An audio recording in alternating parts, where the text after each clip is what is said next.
la suite.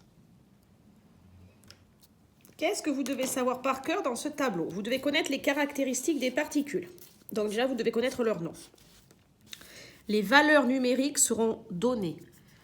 Nouvelle unité, la charge électrique, ça s'exprime en coulomb. Donc, grand C, c'est coulomb. Avec un B à la fin, coulombien. On parle en première spécialité des forces coulombiennes. Et une masse en kilos. Vous ne devez pas retenir les valeurs numériques. Vous devez savoir que la charge, elle est positive pour un proton, négative pour un électron. Au passage, vous notez qu'une charge électrique a pour symbole Q. Une charge électrique a pour symbole Q.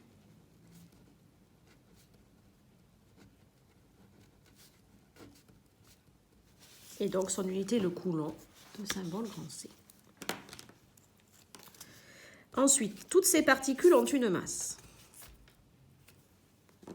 Qu'est-ce que l'on remarque? On remarque que ces deux-là, c'est quasiment les mêmes, en 10-27.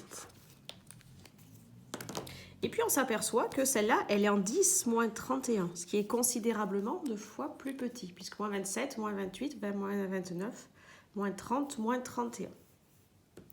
Donc elle est plus de 1000 fois plus petite. Ça veut dire quoi dans les remarques? Ça veut dire que la masse, on va retenir en seconde que la masse du proton égale la masse du neutron et que la masse de l'électron, elle est très très inférieure à la masse proton, masse neutron. Donc, pour les calculs de masse, on négligera la masse de l'électron. Pour les calculs de masse, on néglige la masse de l'électron.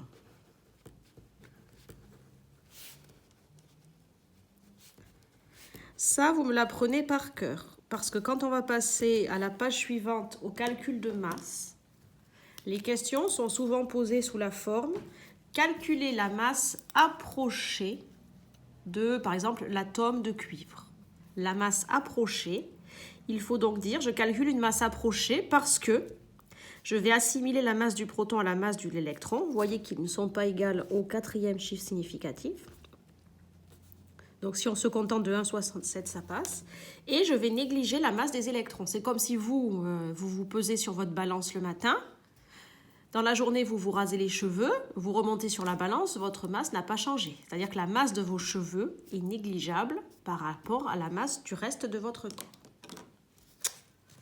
Alors, le noyau d'un atome, il a une notation particulière qui lui est propre. Ça s'appelle la notation symbolique. Et c'est valable pour le noyau. Grand X, c'est le symbole de l'élément. On le lit dans le tableau périodique. À lire dans la classification. C'est par exemple grand S pour le soufre, grand K pour le potassium, grand C pour le carbone, etc. Cu pour le cuivre.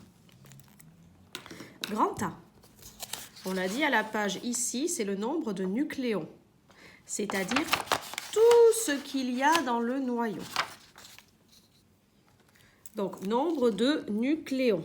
Nouveau vocabulaire. Proton plus neutron. Grand A, c'est nucléon, proton plus neutron.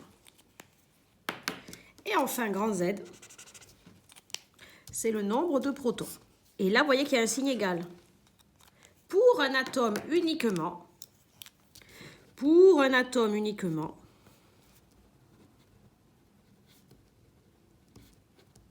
c'est aussi égal au nombre d'électrons.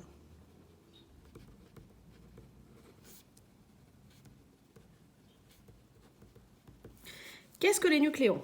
Toutes les particules qui constituent le noyau.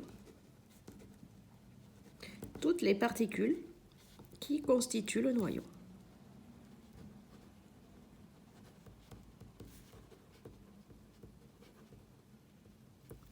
Comment se nombre le nombre de neutrons? Grand N, et il est égal à A moins Z.